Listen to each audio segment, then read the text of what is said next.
2012 तक सत्ता में थे, पर आज भी बहन जी के ऊपर से गाइडलाइंस है कि आप आगे आने वाले 5 साल के लिए क्या करेंगे वो नहीं बताएंगे।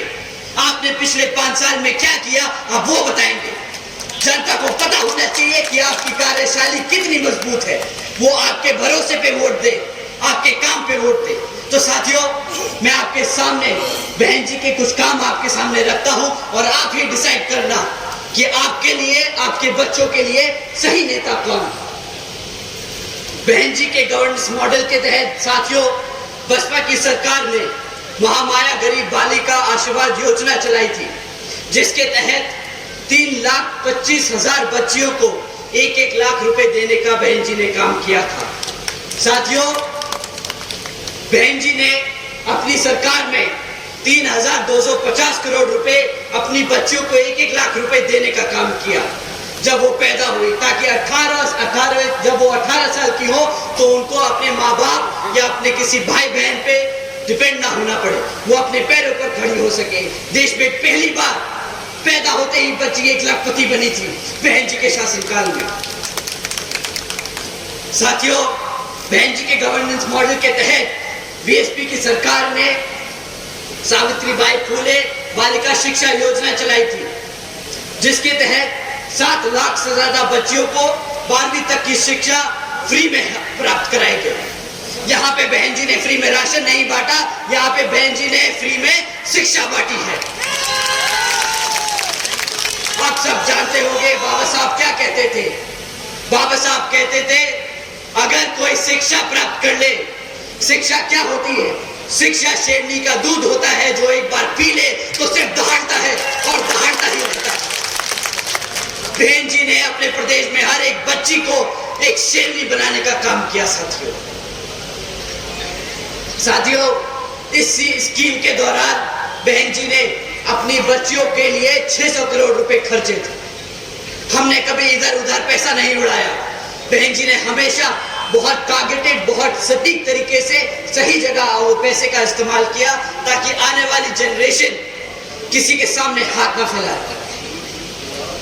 साथियों, बहन जी मॉडल ऑफ गवर्नेंस के तहत बसपा की सरकार में प्रदेश में कई व्यवसायिक technical institutions, engineering colleges, polytechnic एवं इंडस्ट्रियल ट्रेनिंग इंस्टीट्यूट एवं अन्य पिछड़े वर्गों के लिए इन सभी कॉलेजेस, इंस्टीट्यूट और एजुकेशन सेंटर्स में 27% सीटों की आरक्षण तय की। साथ ही साथ इसमें पहली बार सरकारी कॉलेजेस में पिछड़े वर्ग के लिए 27% आरक्षण हॉस्टल्स में तय किया। साथियों, बहन जी ने हर वर्ग का ध्यान रखा। वो चाहती थी कि हर बच्चा पढ़े, हर समाज, हर वर्ग का बच्चा पढ़े। किसी के लिए पढ़ाई के लिए पैसा एक मुश्किल ना बन पाए। जहां पे पिछले 10 साल से कांग्रेस, बीजेपी की सरकारें चलती आ रही हैं विभिन्न प्रदेशों में, और सत्ता में केंद्र में भाजपा की सरकार। क्या आप उनसे पूछिए कि भाई तुम फ्री के राशन की बात करते हो, कितने कॉलेजेस बनवाए तुमने, कितने कॉलेजेस चल रहे हैं, कितने बच्चों को तुमने पढ़ाया? सवाल आपके भविष्य का है साथियों। आपके आज वोट डालने से आपके बच्चों का सवाल, आपके बच्चों का भविष्य बदलेगा। आप लोगों ने अपना जीवन जी लिया, आज आपके बच्चों के लिए आपको लड़ना होगा।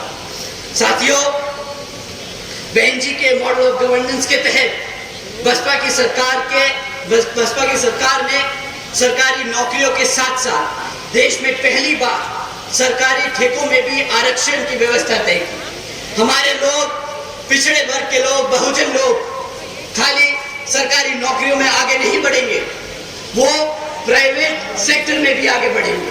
वो अपने पैरों पर बिजनेस खड़ा कर खड़े होंगे। साथियों, वो अपने आप को नौकरी मांगने नहीं, नौकरी देने लायक बनेंगे। बहन जी ने हमेशा से आप सबके लिए, हमेशा आगे के लिए सोच के काम किया। बहन जी के मॉडल ऑफ गवर्नेंस के तहत बसपा की सरकार ने कृषि व संबंधित कार्यों में सबसे पहले मिनिमम वेजेस को 55 रुपए से बढ़ाकर 100 रुपए प्रतिदिन किया।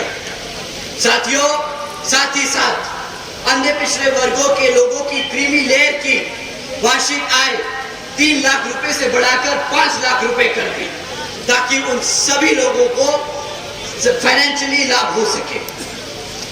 साथ ही साथ बहन जी के मॉडल ऑफ गवर्नेंस के तहत बसपा की सरकार में 90,000 से अधिक शिक्षकों को सरकारी नौकरी दी गई, 1 लाख से अधिक सफाई कर्मचारियों को सरकारी नौकरी दी गई, 2 लाख से अधिक जवानों को पुलिस फोर्स में भर्ती किया गया।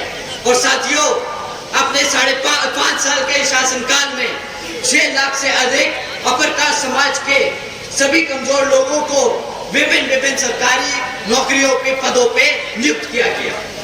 और साथियों, आप जानकर हैरान होंगे, ये सारे काम बहन जी ने तब किए जब पूरी दुनिया आर्थिक मंदी के दौर से गुजर रही थी।